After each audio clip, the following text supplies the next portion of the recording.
제가 목회를 하면서 많은 경우에 죽음과 임종을 보게 됩니다. 늘 세워놓은 계획과 상관없이 갑자기 가게 되는 곳이 장례식장이요, 임종을 앞둔 분이 계신 병원입니다. 물론 코로나가 발생한 이후로는 병원의 신방이 자유롭지 않아서 앞으로 어떻게 임종의 현장에 함께 할 수 있을지는 잘 모르겠습니다. 사실 목회를 하면서 장례식 때문에 전국 각지에 안 가본 데가 없을 정도로 지방을 많이 돌아다닌 것 같습니다.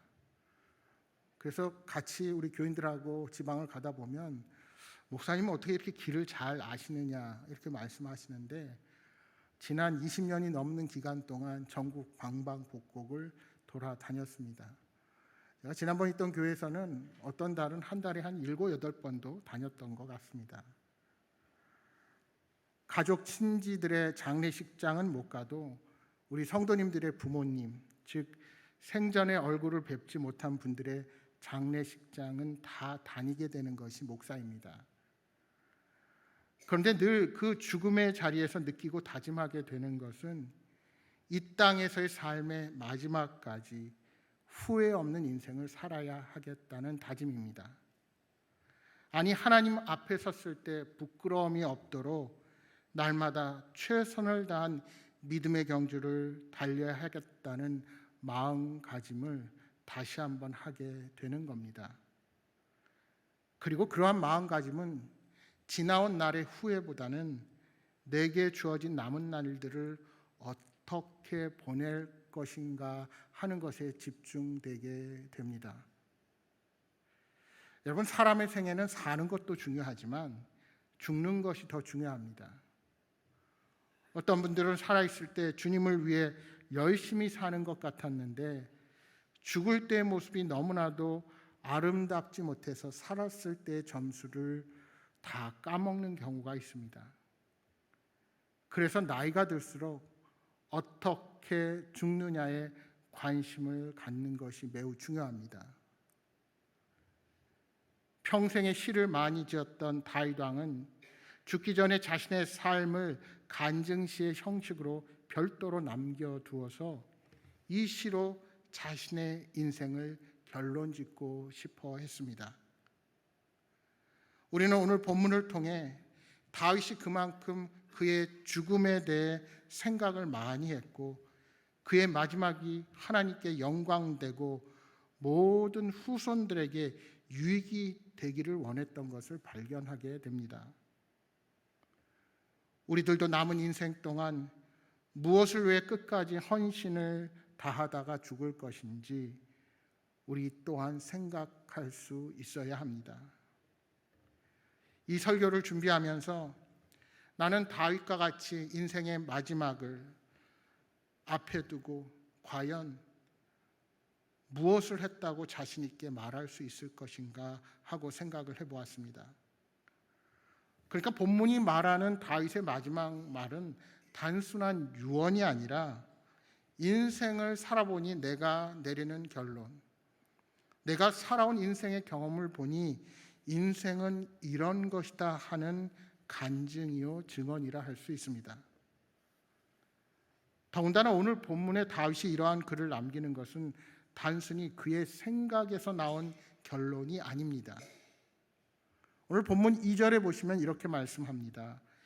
여호와의 영이 나를 통하여 말씀하시며 그의 말씀이 내 혀에 있도다. 이것을 현대말로 잘 풀어놓은 세번역 성경 2절은 이렇게 말씀합니다. 주님의 영이 나를 통하여 말씀하시니 그의 말씀이 나의 혀에 담겼다. 여러분, 무슨 뜻일까요? 지금 다윗이 하는 증언들은 성령의 감동으로 하는 하나님의 뜻이 담긴 간증이요 증언이라는 것입니다. 말하자면 지금까지 자신의 삶을 이끄신 하나님의 은혜로 오늘의 다윗이 있고, 그런 하나님께서 다윗의 모든 인생을 통해서 깨닫게 하신 것을 간증한다는 것입니다. 여러분, 간혹 인생의 선배들이 남겨놓은 말이나 글을 처음 접하면 제대로 알아듣는 사람이 많지 않습니다. 아무리 후배들에게 후손들에게 간절히 이야기해도 저게 무슨 소리지 싶을 때가 많이 있습니다. 그런데 나이가 먹고 인생의 고비고비의 역경들을 넘기다 보면 그때 그 말이 그런 말이었구나 하고 깨달아지는 때가 있기 마련입니다. 그러니까 어찌 보면 오늘 본문이 말하는 다윗의 마지막 말은 임종을 직접 앞두고 하는 말이 아닙니다.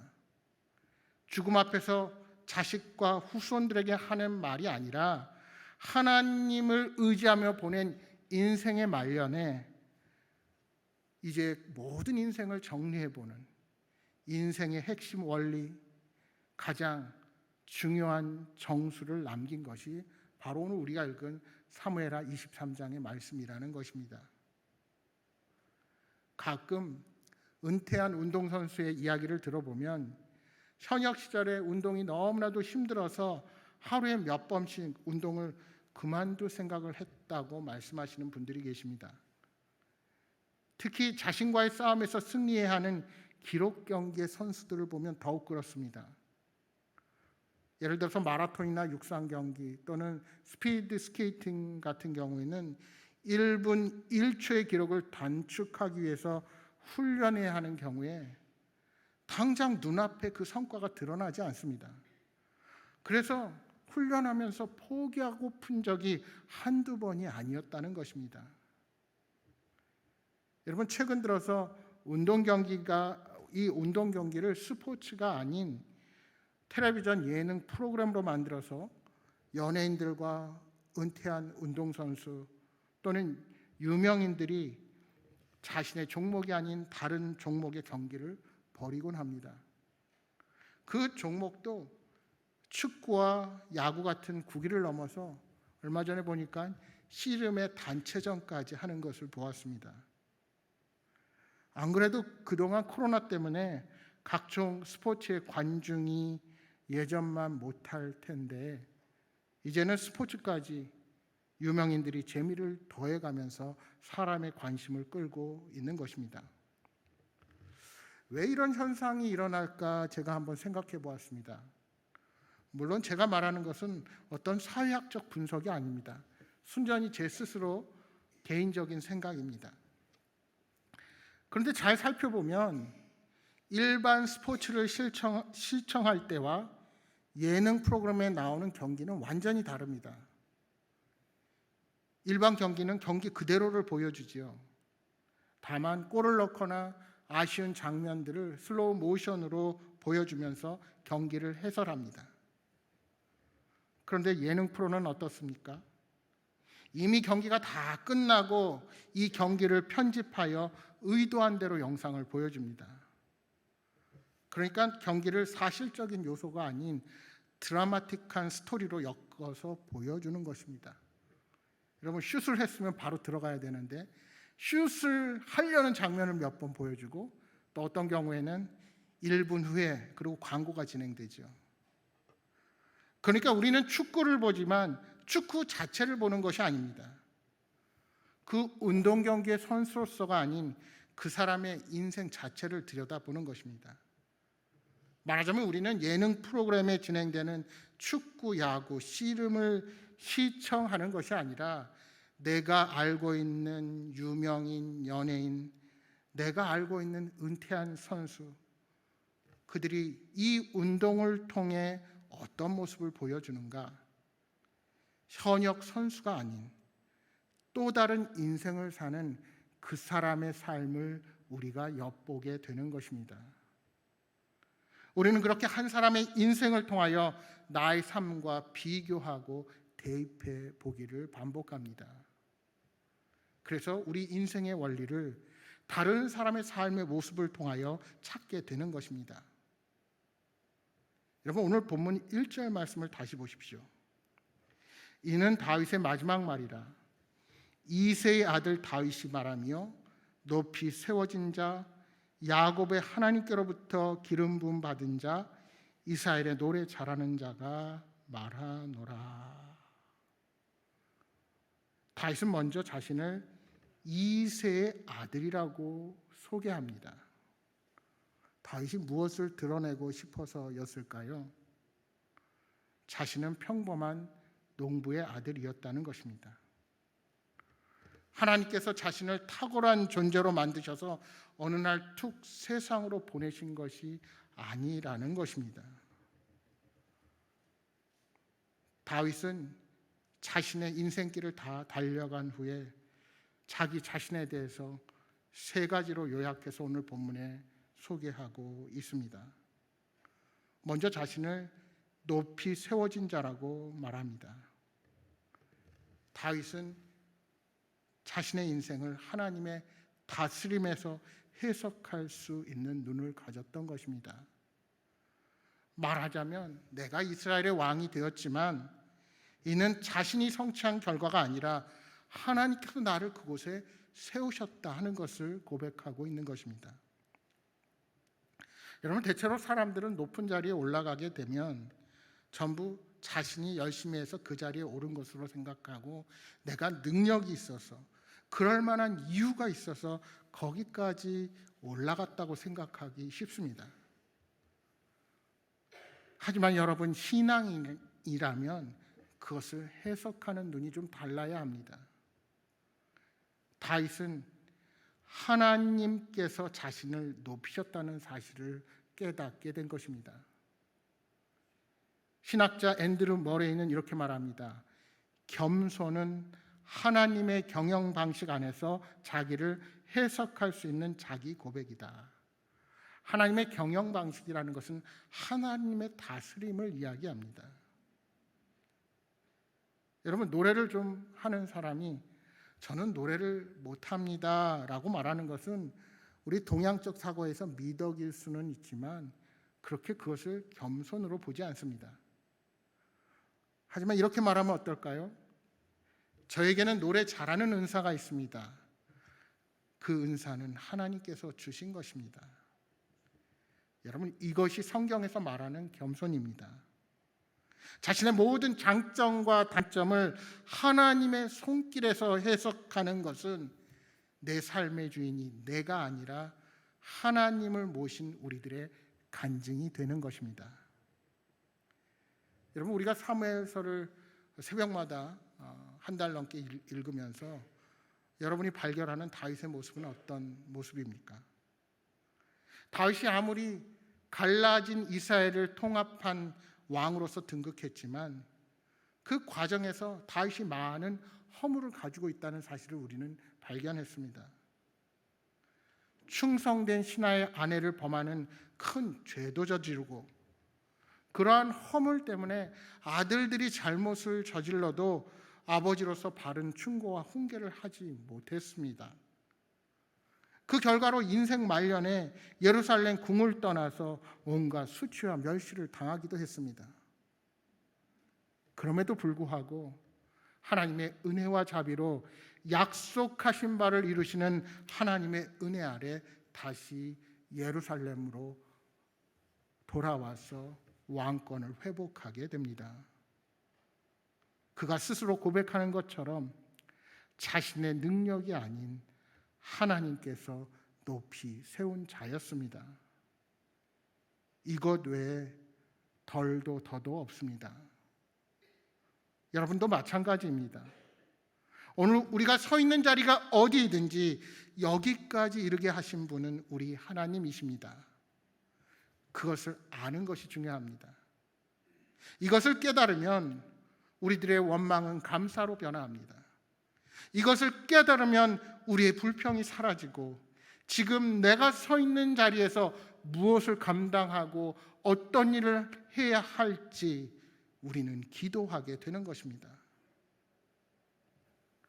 둘째로 다윗은 야곱의 하나님께로부터 기름 부음을 받은 자라고 자신을 소개하고 있습니다. 여러분, 왜 아브라함의 하나님도 아니고 이삭의 하나님도 아니고 야곱의 하나님일까요? 하나님 앞에 어떤 수식어가 붙느냐에 따라서 이 사람이 지금 어떤 하나님을 고백하고 있느냐를 우리가 잘 알 수 있습니다. 그렇다면 여러분, 야곱의 하나님은 어떤 하나님이십니까? 야곱이 이스라엘이라는 이름을 얻기까지 하나님은 부단히 그의 인생에 개입하셨습니다. 여러분, 야곱이 얼마나 욕심이 많았습니까? 형이 가져야 할 장자권도 뺏고 형이 가진 건 다 뺏고 싶었습니다. 그렇게 욕심이 많았습니다. 바단 아람으로 가서도 외산층과 그 소유를 본인이 갖는데 결코 포기하는 일이 없습니다. 그런데 그럼에도 불구하고 하나님과 함께 하심을 야곱만큼 잘 설명할 수 있는 인물이 성경에 없는 것입니다. 야곱이 다시 가나안으로 돌아올 때 야복강에서 하나님의 사랑과 씨름을 하지요. 그 정도로 야곱은 굉장히 끈질긴 사람이었습니다. 그래서 말라기 말씀해 보시면 이스라엘 백성들이 하나님께서 우리를 사랑하신 겁니까? 하고 항변할 때 하나님께서 이렇게 말씀하십니다. 내가 야곱은 사랑했고 에서는 미워했다. 여기서 사랑하고 미워하는 것은 정서적인 기준으로 말하는 것이 아닙니다. 하나님께서 우리의 인생을 다루시는 방법을 말씀하고 계신 것입니다. 말하자면 이런 뜻입니다. 야곱아, 내가 너를 선택한 이상 내 인생을 내 마음대로 살도록 놔두지 않을 거야. 너를 붙들어서 내 사명을 이룰 때까지 내가 너를 훈련하고 연단시키겠다 하는 그 하나님의 고집스러움을 말씀하고 있는 것입니다. 그렇습니다. 하나님께서 기름 부어서 쓰시고자 하시기에 성령에 붙들려 살아가게 되는 것입니다. 다윗은 인생 말년에 그것을 간증하고 있는 것입니다. 자신의 삶에 있어서 여호와 하나님의 기름 부음은 내 능력은 보잘것없지만 내 능력을 한순간에 100배 이상으로 능력 있게 만들었다는 것입니다. 성령에 충만하면 내 힘으로, 사람의 힘으로 감당할 수 없는 일을 행할 능력이 생겼다는 것입니다. 인간의 머리로서는 도저히 행할 수 없는 능력이 다윗에게 한없이 임했다는 사실을 그는 고백하고 있는 것입니다. 그런 이유로 같은 사건을 보고도 사울의 아들 요나단은 다윗을 사모하고 좋아했습니다. 그런데 사울은 어떠했습니까? 다윗을 시기하고 미워할 수밖에 없었습니다. 사랑하는 여러분, 지금 저와 여러분에게 필요한 것이 무엇입니까? 바로 성령님께서 주시는 힘입니다. 내 힘과 능력으로 감당하는 일들은 잠시는 감당할 수 있고 잠깐은 나의 자랑거리가 될 수 있습니다. 하지만 이러한 인간적인 열심은 결코 오래가지 못하고 좋은 결과를 내지도 못합니다. 그렇게 범죄를 저지르고 허물이 많은 다윗이었지만 왜 모든 어려움을 이기고 마침내 하나님의 일하심을 고백할 수가 있었을까요? 그는 밧세바와의 범죄 후에 나단 선지자가 찾아와서 자신을 책망할 때 이렇게 고백했습니다. 시편 51편 10절 11절에 이렇게 말씀합니다. 하나님이여, 내 속에 정한 마음을 창조하시고 내 안에 정직한 영을 새롭게 하소서. 나를 주 앞에서 쫓아내지 마시며 주의 성령을 내게서 거두지 마소서. 주의 성령을 내게서 거두지 마소서. 그가 두려워한 것은 자신의 부끄러운 죄가 드러나는 것이 아니었습니다. 그럼 무엇입니까? 하나님의 영이 자신을 떠나는 것이 가장 두려웠습니다. 사랑하는 여러분, 우리가 이 땅을 살아가는데 가장 필요한 것은 성령의 충만입니다. 아무리 실패하고 넘어져도 성령님께서 나와 함께 하셔서 나에게 힘을 주시면 우리는 모든 어려움들을 다 극복할 수 있습니다. 바라기는 날마다 성령님의 인도하심 속에서 주님과 동행하는 복된 삶을 누리시기를 소망합니다. 세 번째로 다윗은 스스로를 노래 잘하는 자라고 소개합니다. 이 말 속에는 단순히 다윗이 노래를 잘했다는 것만 강조하는 것이 아닙니다. 다윗은 입만 열면 하나님을 노래하는, 찬양하는 자였다는 겁니다. 여러분, 그 증거가 무엇입니까? 다윗이 쓴 수많은 시편들입니다. 그렇게 다윗에게 비춰진 하나님은 다양하고 풍성합니다.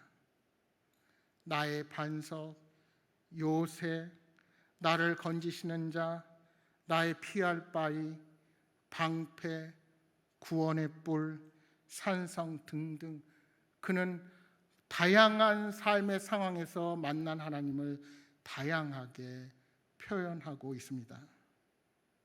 인간의 이성으로는 감히 헤아려 나올 수 없는 어마어마한 시어들이 다윗의 입을 통해서 악기의 연주로 아름다운 선율의 노래로 표현되어진 것입니다. 다윗의 눈물, 다윗의 고난, 넘어짐, 감추고 싶은 오욕과 수치마저도 전부 하나님을 찬양하는 노래로 걸러낸 것입니다. 그래서 다윗은 자신을 노래 잘하는 자라고 고백하고 있는 것입니다.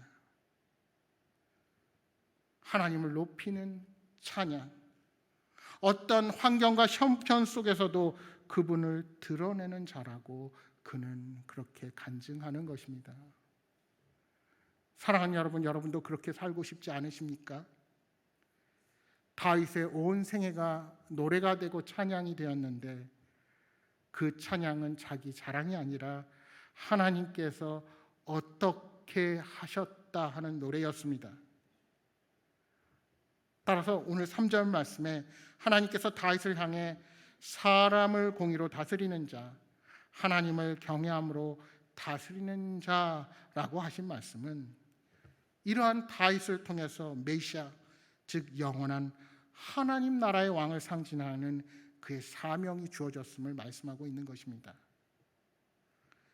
하나님이 다윗에게 그의 왕위를 견고하게 하시겠다 약속하신 것은 하나님 나라의 영원하신 왕이신 메시아가 바로 이 다윗의 가문을 통해서 이 땅에 오실 것을 예언한 것입니다. 이 약속대로 우리 예수님은 다윗의 후손으로 이 땅에 오셨고 십자가의 죽음과 부활로 하나님 나라 백성들을 죄 가운데서 구원하시고 우리의 영원한 왕이 되셨습니다. 결국 다윗이 추구하는 것은 자기 마음대로 다스리는 나라가 아닙니다. 자신이 원하는 대로, 자신이 추구하는 대로 그렇게 다스리는 왕을 원하는 것이 결코 아닙니다. 하나님의 공의와 하나님을 경외함으로 다스리는 나라가 그의 목표, 아니 하나님이 다윗에게 주신 뜻이요 사명이었습니다. 여러분 4절 말씀을 다시 보십시오. 그는 돋는 해의 아침빛 같고 구름 없는 아침 같고 비 내린 후에 광선으로 땅에서 우미 돋는 새 풀 같으니라 하시도다. 여러분 이 표현들을 잘 살펴보십시오. 돋는 해, 아침빛, 구름 없는 아침, 비 온 후에 광선으로 땅에 우미 돋는 새 풀. 여러분 이러한 표현들에서 느껴지는 것이 무엇입니까?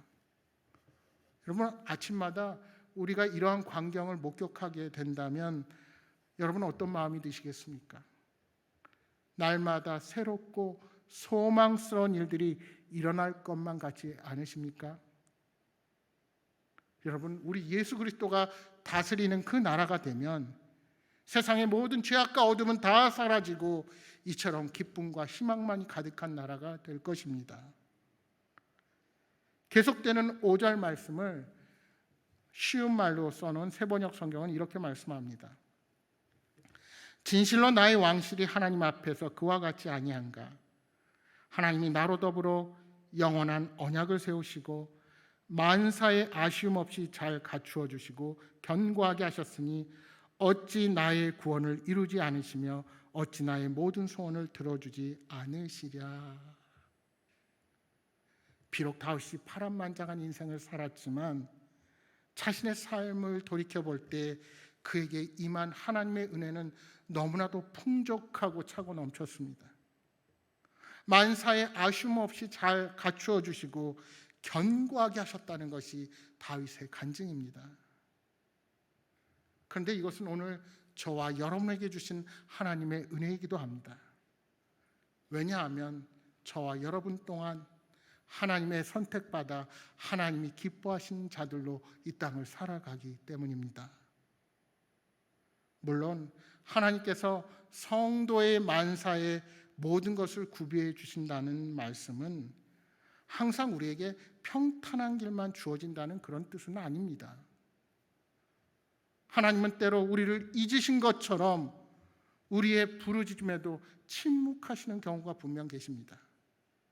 아니, 어떤 때는 아예 고난의 풍랑 앞에 나를 내던지고 모른 척 하시는 것처럼 느껴질 때도 있을 것입니다. 그러나 그것 또한 우리로 하여금 남들에게 있지 않는 무언가 다른 것을 구비하도록 예비하신 하나님의 연단의 장소라는 사실을 우리가 결코 잊어서는 안 됩니다. 하나님이 우리를 미워해서가 아닙니다. 오히려 하나님의 일꾼으로 부족함 없이 겸비하여 하나님의 사람으로 쓰시기 위한 훈련의 자리라는 사실을 우리는 명심해야 합니다. 여기 우리를 사랑하시는 하나님의 약속의 말씀이 있습니다. 이사야서 49장 15절에 말씀합니다.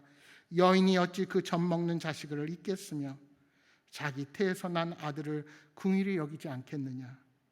그들은 혹시 잊을지라도 나는 너를 잊지 아니할 것이라.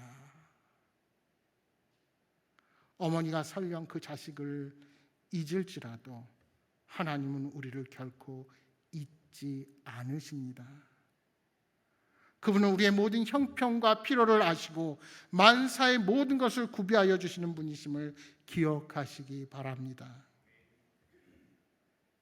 히스기야 왕이 죽을 병에 걸려 벽을 향해 통곡의 기도를 했을 때 하나님께서는 그의 생명을 15년이나 연장해 주셨습니다. 말이 15년이지 지금처럼 의학이 발달하지 않고 평균 수명이 작은 그때의 15년은 지금의 30년에 맞먹는다 할 수 있을 것입니다. 그런데 그의 기도의 내용을 보면 그렇게 특별한 것이 없습니다. 그리고 오히려 히스기야 왕이 했던 일들을 보면 쓸데없이 아주 교만하고 하나님이 싫어하는 행태가 많았습니다. 그런데 하나님은 그를 용서하시고 생명을 15년이나 연장하십니다. 열왕기하 20장 6절에 이렇게 말씀하고 있습니다. 내가 내 날에 15년을 더할 것이며 내가 너와 이 성을 아스루 왕의 손에서 구원하고 내가 나를 위하고 또 내 종 다윗을 위함으로 이 성을 보호하리라 하셨더라. 내가 나를 위하고 또 내 종 다윗을 위함으로 이 성을 보호하리라. 무슨 말입니까? 하나님, 당신 때문에 또 다윗 때문에 이 성을 보호하고 너를 구원해 주시겠다는 겁니다.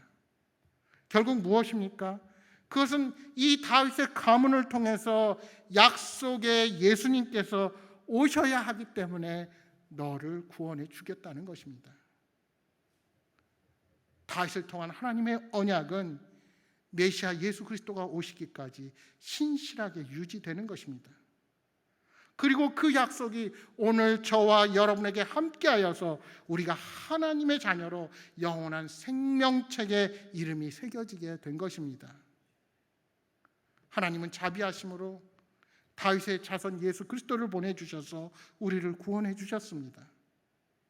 그 은혜 가운데 우리가 거하기에 돋는 해와 아침빛 같고 구름 없는 아침 같고 비 내린 후에 광선으로 땅에서 우미 돋는 새 풀과 같은 은혜를 누리며 이 땅을 살아가게 되는 것입니다. 사랑하는 여러분, 어떠한 삶의 상황에 처해 있든지 힘을 내시기 바랍니다. 오늘 우리 안에 계신 성령 하나님께서 함께 하시는 한 우리는 어떠한 형편에 처해도 그 보호 아래 살아갑니다. 우리 또한 다윗처럼 그 사랑과 은혜를 찬양하며 간증하는 삶을 살아가기를 소망합니다. 날마다 주님과 동행하며 승리의 삶을 살아가시는 여러분 모두가 되시기를 주님의 이름으로 축복합니다.